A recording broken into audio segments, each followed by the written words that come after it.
आखिरी नाम। दिन प्रतिदिन बढ़ते जा रहे तलाक के केसों को ध्यान में रखते हुए कोर्ट के आदेश अनुसार एक काउंसलर ने 25 कपल्स को एक सामूहिक मीटिंग में बुलाया। यह काउंसलर बहुत ही समझदार और सक्सेसफुल थी। इन्होंने कई जोड़ों को यह समझाने में मदद की थी कि वह कितनी बड़ी गलती करने जा रहे हैं और कई शादियों को टूटने से बचाया था। इस मीटिंग में आने वाले सभी कपल्स के दिमाग में यही चल रहा था कि उनके घर के बड़े बुजुर्ग जिस बात को नहीं रोक पा रहे हैं उसे रोकने में ये काउंसलर क्या ही कर लेगी। मीटिंग के शुरुआत होते ही काउंसलर ने कहा, मैं आपको वह सारी बातें नहीं समझाऊंगी जो आपको आपके दोस्तों, रिश्तेदारों या आपके शुभचिंतकों ने समझाई होंगी। मैं आपको एक गेम खिलाऊंगी। उसने सभी जोड़ों को ध्यान से देखा और बाद में एक महिला को अपने पास आने के लिए कहा। जब वो महिला उनके पास आई तो उसे एक चौक देकर पास वाले ब्लैक बोर्ड पर अपने सबसे करीबी 21 लोगों के नाम लिखने को कहा। महिला ने सबसे पहले अपने बेटे का, फिर माँ बाप का, बाद में रिश्तेदार, दोस्तों और सहकर्मियों के नाम लिखने के बाद 21वां नाम अपने पति का लिखा। उस महिला का पति वहीं था। अपना नाम जब सबसे बाद में लिखा देखा तो उसे बहुत बुरा लगा। मन ही मन सोचने लगा कि अच्छा हुआ मैं इसे तलाक देने जा रहा हूँ, मेरा फैसला गलत नहीं है। काउंसलर ने महिला से कहा, अब आप उन 8 लोगों के नाम मिटा दीजिए जिन्होंने आपको आपके जीवन में सबसे कम साथ दिया हो या कम साथ दे सकते हैं। महिला ने कुछ सेकंड सोचने के बाद अपने सहकर्मियों और कुछ दोस्तों के नाम मिटा दिया। इस गेम को न केवल वह महिला खेल रही थी बल्कि इस मीटिंग में तलाक के लिए आए वह पति पत्नी मन ही मन खेल रहे थे, क्योंकि वह भी उसी परिस्थिति में थे जिस परिस्थितियों में वह महिला थी। काउंसलर ने फिर से एक बार उस महिला को 8 और नाम मिटाने के लिए कहा। इस बार महिला काफ़ी सोच में पड़ गई। 3-4 मिनट सोचने के बाद उसने अपने बाकी बचे दोस्त और रिश्तेदारों के नाम हटा दिए। अब केवल 5 नाम बचे थे, जिसमें उसके माँ बाप और 2 बच्चों के नाम के साथ उसके पति का नाम भी था। हर कोई यह देखकर हैरान था कि सबसे आखिर में अपने पति का नाम लिखने के बाद भी उस महिला ने 2 बार जब 8-8 नामों को मिटाने के लिए कहा गया तो उसने अपने पति के नाम को नहीं मिटाया। काउंसलर ने अब उस महिला की तरफ देखा और बोली, आपको 2 नाम और मिटाने होंगे। महिला अब दुविधा में थी। वह काउंसलर की तरफ ऐसे देख रही थी जैसे कह रही हो कि मेरे साथ ऐसा जुल्म मत कीजिए। काफ़ी समय लेने के बाद जब महिला ने 2 नामों को मिटाया तो उसकी आंखों में आंसू थे, क्योंकि वह 2 नाम उसके माता पिता के थे।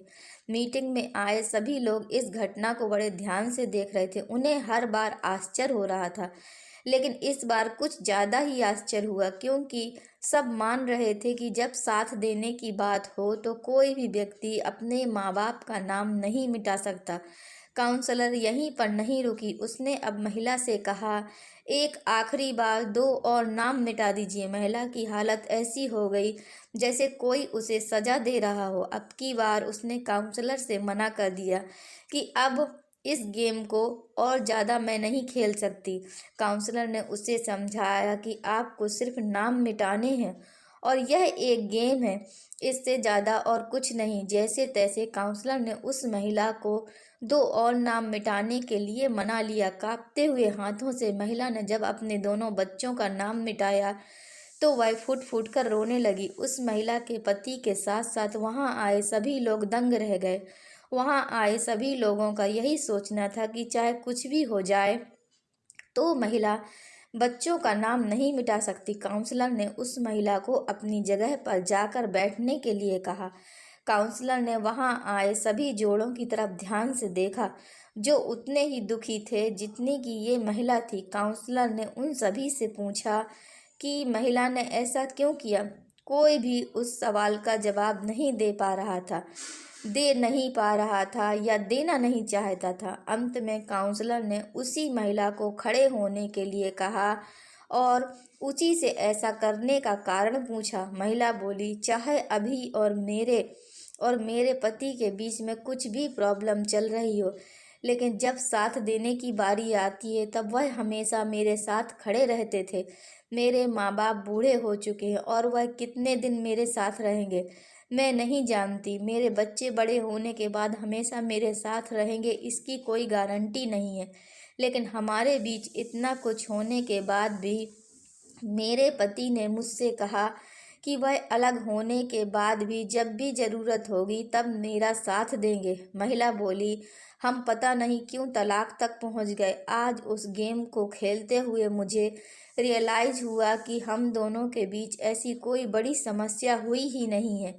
बस बस हम दोनों गुस्से में थे और कोई भी झुकना नहीं चाहता था, इसीलिए मैंने सबका नाम मिटा दिया, लेकिन अपने पति का नहीं मिटाया। महिला की बातें सुन उसका पति भी खड़ा हो गया और अपनी पत्नी को गले से लगा लिया और बोला, मुझे माफ़ कर दो, मैं भी तुम्हें कभी तलाक देना ही नहीं चाहता था। जैसे मैंने तुम्हारा साथ दिया वैसे ही तो तुमने भी मेरा जीवन के हर कदम पर साथ दिया है।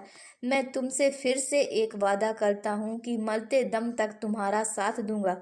काउंसलर ने अपना काम कर दिया था। उसने वहां पर आए हर एक जोड़े को यह सोचने के लिए मजबूर कर दिया था कि जो वह करने जा रहे हैं कहीं वह अपने झूठे अहंकार और गुस्से की वजह से तो नहीं है, कहीं वह अपने साथी के साथ कोई अन्याय तो नहीं कर रहे हैं।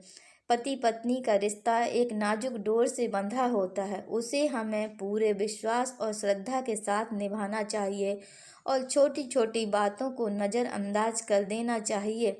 दोस्तों, अगर यह कहानी आपको पसंद आई है तो कृपया लाइक कीजिए, शेयर कीजिए और चैनल को सब्सक्राइब कीजिए।